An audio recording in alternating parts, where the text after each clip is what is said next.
Very near where I live, the government, they're about to kill what seems to be 400 healthy ostriches. Do these big, majestic birds really need to die?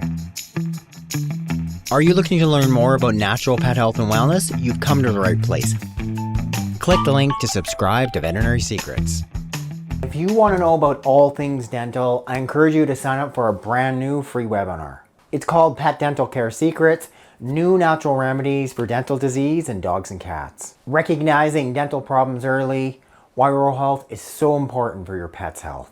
Bad breath, my new DIY bad breath recipe. Foods that help dental disease, foods that hurt.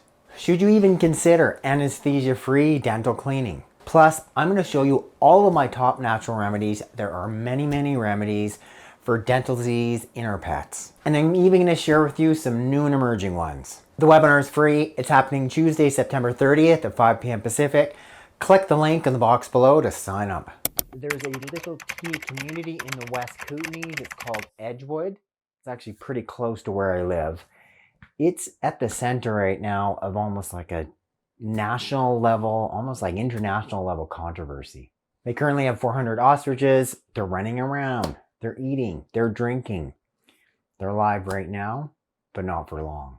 They've been ordered to be killed because a number had previously tested positive for the avian flu. Some of the animals died. Some of the other birds alive on the farm tested positive, but it's been a long time. Some of those birds that had the avian flu, they survived. But is mass killing the only answer? Or is this just an example of government overreach where they're just not looking at the compassionate part of it, maybe some common sense part of it? I don't know. It kind of feels like that from my point. In late 2024, a number of ostriches got really sick and died. I think the number is about 69. And that happened in this little community called Edgewood, British Columbia, Canada. The CFIA, or the Canadian Food Inspection Agency, was called, and it was determined that these birds test positive for the avian flu. That's H5N1, and that's the one which is obviously more serious. It's very contagious. It can even spread to people. And the government policy, it's pretty clear. If they go into any herd, one bird tests positive, the entire flock gets destroyed. Even if many of those birds look completely healthy. Clearly, the owners of the farm, they're like, they were really upset. Like, no, there's got to be a better way. We've got all these healthy, now surviving, 400 ostriches. They're eating, they're drinking. They've obviously developed some type of natural immunity because they're not clinically sick. They're not showing any signs of the flu. They're 100% normal. So they went through the court process. They asked for leniency. They kind of moved up different levels of the courts. In all cases, even when they've gone and had an appeal, things have eventually been denied. So now we're at the point where they've exhausted all the court processes. They've exhausted all their appeals. And, the CFIA inspectors and those who are going to do the mass cull were on the farm as of yesterday. The CFIA, they say it's about stopping the virus before it spreads.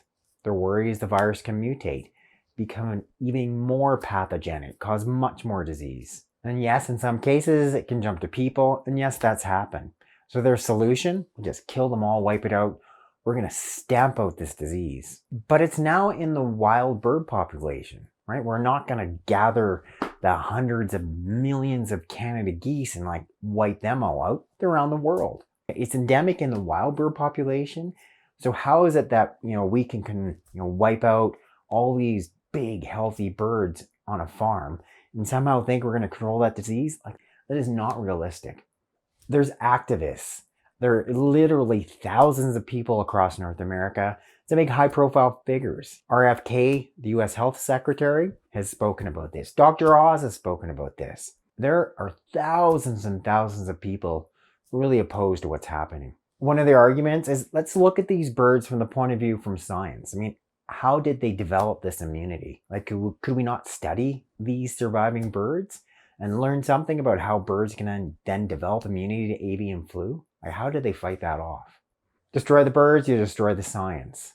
And then the obvious argument about seeing this avian flu being endemic in the wild bird population, just doesn't make any sense. You're not going to control that disease by just wiping out these individual farm herds when it's endemic. It's all in this wild bird population. And these ostriches, they're in a very isolated part of the world, this teeny little community, like tucked into the mountains. Right? Just doesn't make sense. What about the ethics of this? It obviously isn't just about science. I mean, first of all, like killing 400 healthy animals? From a veterinarian point of view, I understand the need, like when you've got serious infectious disease. We don't want other people being exposed to serious infectious disease. We don't expose other animals to it.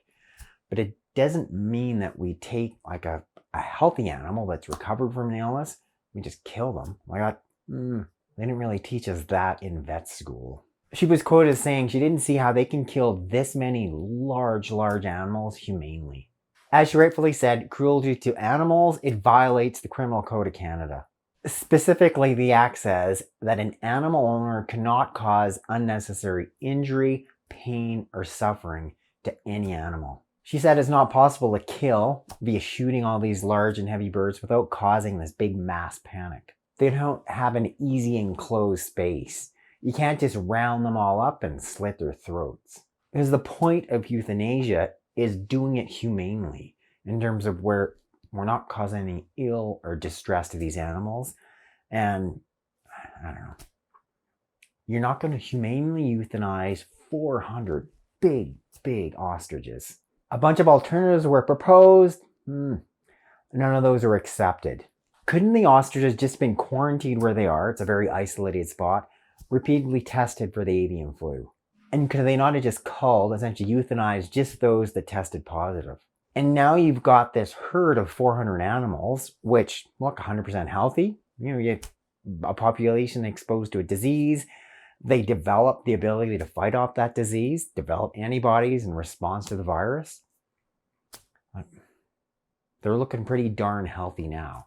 Yet the CFIA says like there can be no exceptions. Like if you make one exception, then what do you know? Everybody's going to want us to not kill their birds if they test positive for avian flu. Like, okay, is that really a bad thing?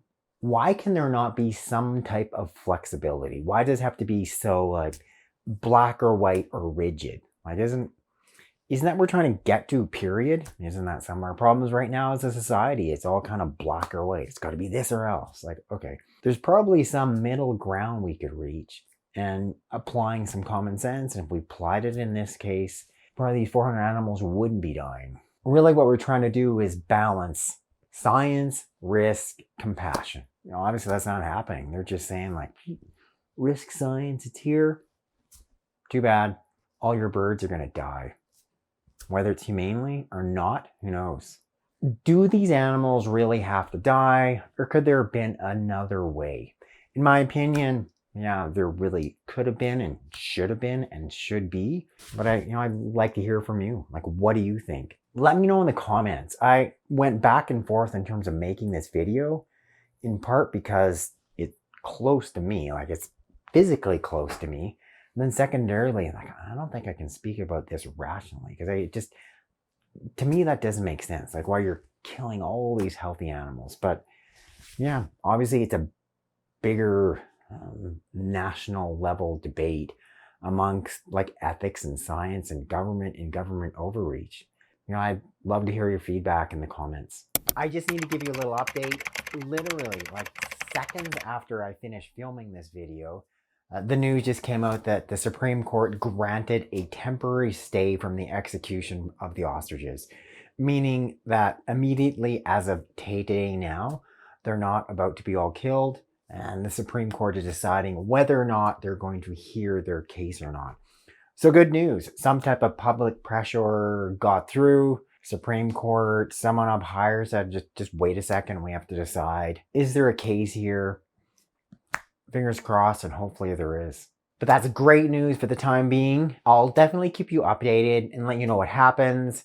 And let's just hope that like wiser heads prevail and these 400 birds, they get to live. And last but not least, I encourage you to sign up for a brand new free webinar.